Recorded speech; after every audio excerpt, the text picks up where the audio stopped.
Welcome back to Rob and Dan coverage of InterventionCon. We're sitting down with Onezumi, the co-director. Is that how you like to call yourself? Co-founder, co-chair, co-owner. Co-founder. They're all legit. Started 4 years ago here in Rockville. I want to say Rock Island because I'm thinking Iowa still. Rockville, Maryland. We're here in lovely hotel you guys have designated. We're taking up a vast majority of it too. Yeah, we're using a lot of this hotel. This is the entire space we're using? Yeah, this is the entire space. Goodness. This has grown. You started out 4 years ago. How has it grown from what you had originally to what we have now?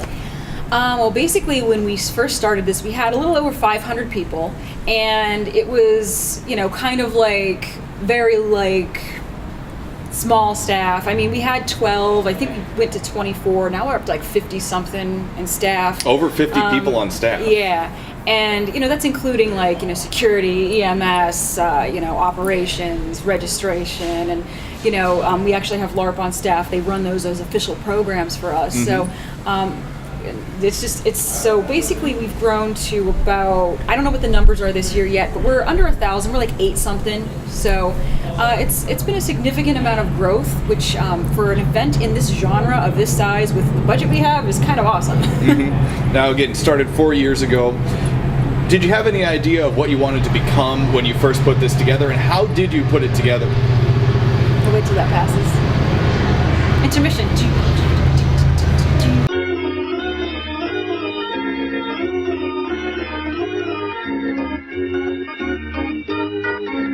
You started this 4 years ago. You kind of, built it from the ground up here. What did you really want it to become when you first started it, and how difficult was the process of getting it started?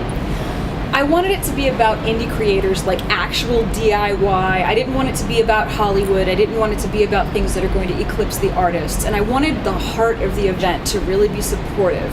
And I didn't know what to expect. I didn't know if it was going to be a lot of gaming or a lot of cosplay or whatever. It turned out that it actually is a little bit of both, or all of the above. So it was really hard to get started, actually, because it's something nobody had ever done before in this way. Like, people have done conferences, people have done anime cons, they've done gaming cons, but they've never put the pieces together to make it like the educational and positive center with the gaming con and the costuming and the insanity.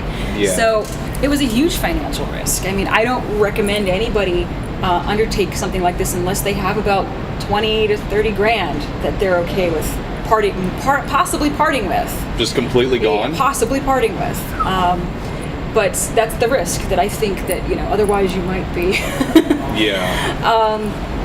And it usually takes about 3 years to break even, which is about, we broke even in our second year. We didn't make back the initial investment necessarily, but, it keeps going. So it was hard. Now you People mentioned didn't understand it at first. You mentioned that you have a lot of educational emphasis. You want people to be educated, to be informed, to kind of influence that creativity. How important is it that you keep that going? And is it hard to keep that going, or is it pretty easy to sustain? I thought it would be really hard to keep going because I'm more of like a relaxed, like, hey, let's party type person.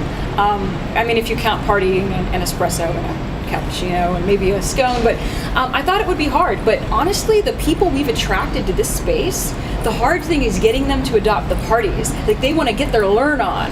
Like, it's huge, and we're getting executives coming that just love the idea that we're accessible to all price ranges, and we're getting just families, and so. Yeah, I mean, I think that part is always going to be what we're about, and I think almost 100% of the people here are just so into the concept that if anybody said it was a bad concept, they'd take their shirt off and light themselves on fire.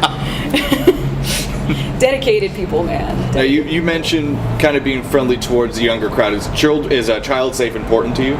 Yeah. The children's program is awesome. We actually have a program with security too, with how to deal with different issues that kids may face, like lost children, scared children. And we actually, our head of security is a municipal judge.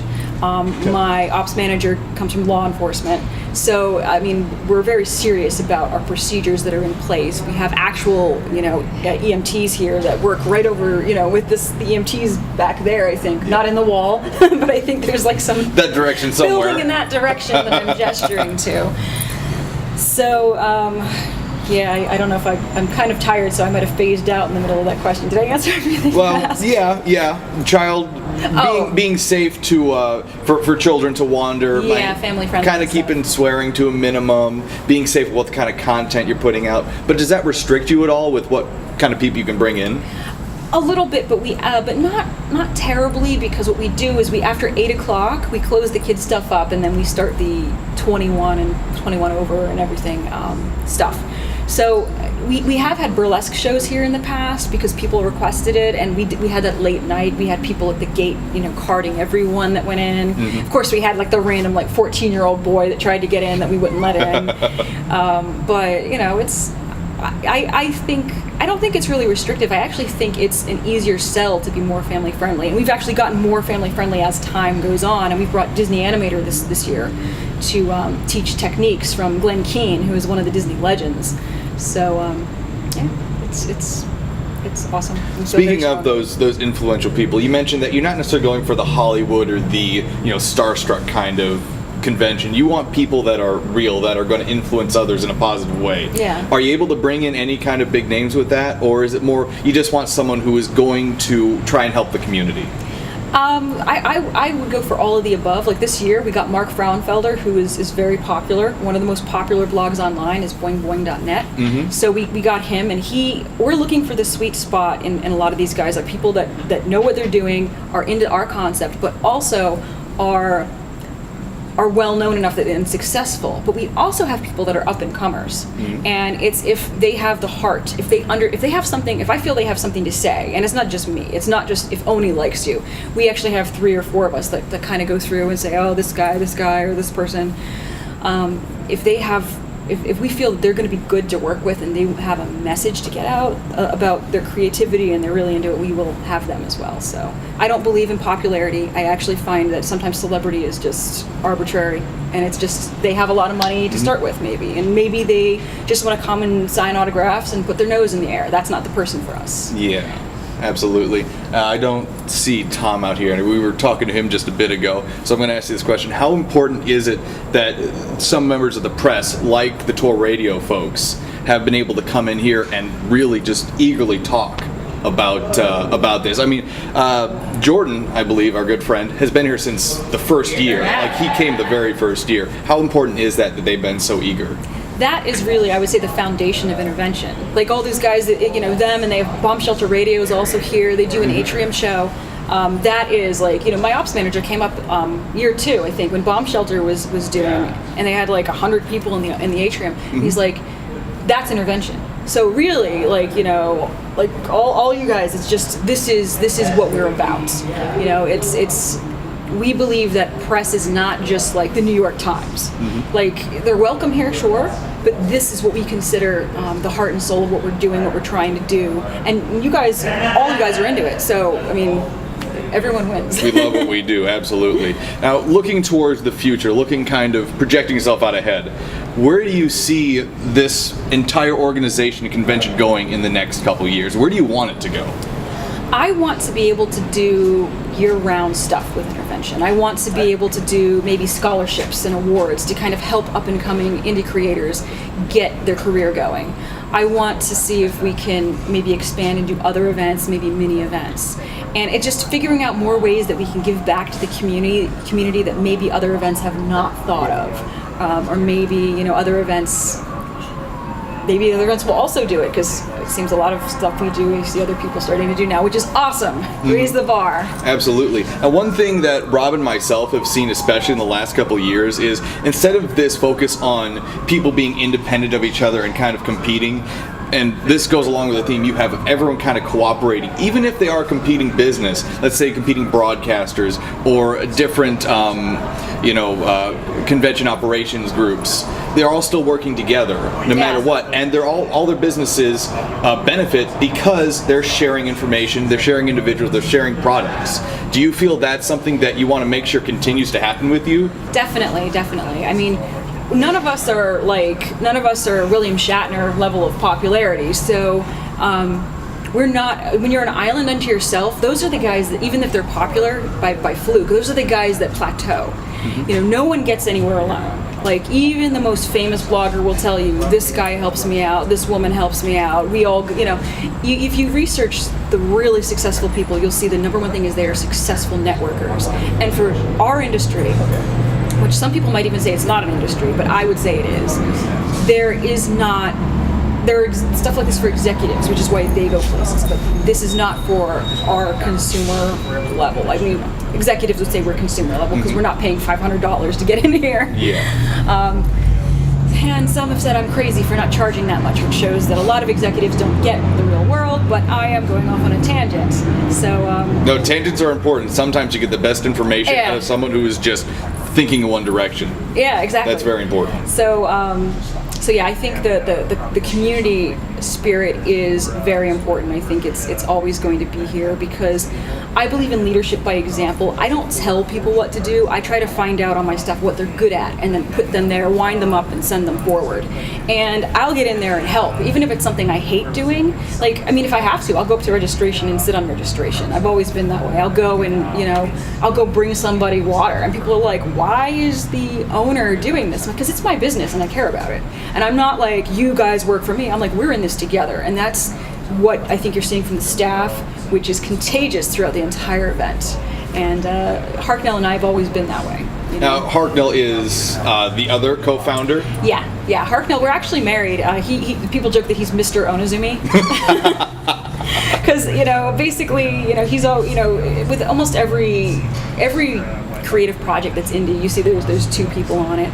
And I've always been the artist and been the person that's been kind of like let's do this. And he'll be like, well, okay. And I'll support you in it and we'll work on it. So he is, if you're familiar with Walt Disney being the guy that was the ideas man and the one in the front and the person that came up with the cool concepts and figured out how to implement them.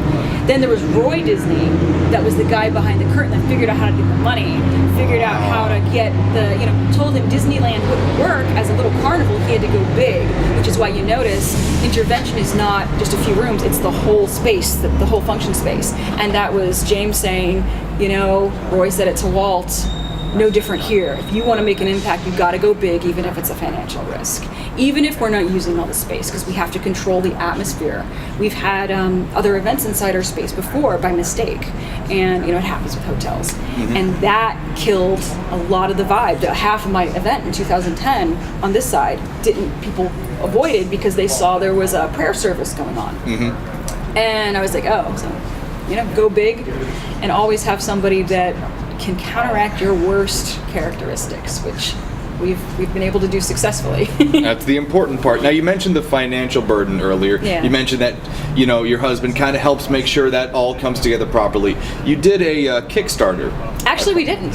Oh, it wasn't a Kickstarter. We did the enabler program. It was an enabler program. It's the Kickstarter without the kick, aka right. it's on our site. Mm-hmm. How did that help you out? How did that function?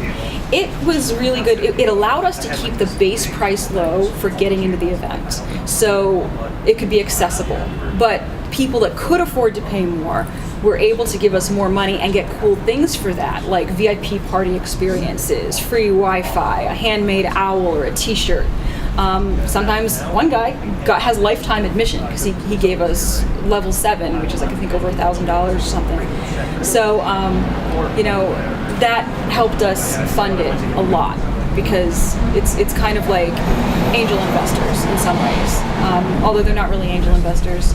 I did look into getting some of my CEO friends that I've met since.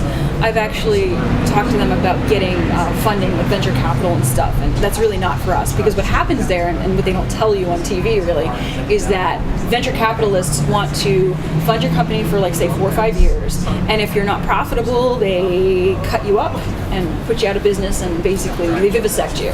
So you don't own your property anymore, and that's something that is important. We could have actually had other people put money in besides the two of us, and we were like, no, I've seen too much drama where other events fall apart. What if this person, gets pissy and doesn't like it anymore? Gotta do creative control on that, and not easy, but it's what you have to do to make sure the project succeeds. Yeah. Are you going to continue doing the enabler program? Yes. It's awesome and it's fun because it lets people have a very VIP experience. We have a pro chef making them stuff from 7 to 8 tonight. Yeah. And it's gonna be cool. I mean, where else can you have Spam Masubi with Mark Frauenfelder and people that work at Disney and stuff? So there we go. Now, when it comes to the Enable program, as well as just being involved in the convention, where can people go? For the website is InterventionCon.com, and we're InterventionCon on Twitter and InterventionCon on Facebook. So, just check that out, and we have big shiny buttons to click. And if you want to follow her personally, your own Twitter is my Onezumi. Twitter is Onezumi, and it looks like Onezumi, Onezumi. Yeah, on Twitter. when I first started following that, I'm like, how do I pronounce this name? Just call me Oni, it's easier. Oni, perfect. And then you can find not just information on the convention itself, but reviews of haunted houses, of amusement parks, all those kinds of fun things. Yeah, Onezumi, thank you so much for sitting down with me. Thanks for having me. You're watching youtube.com/The Rob and Dan Show.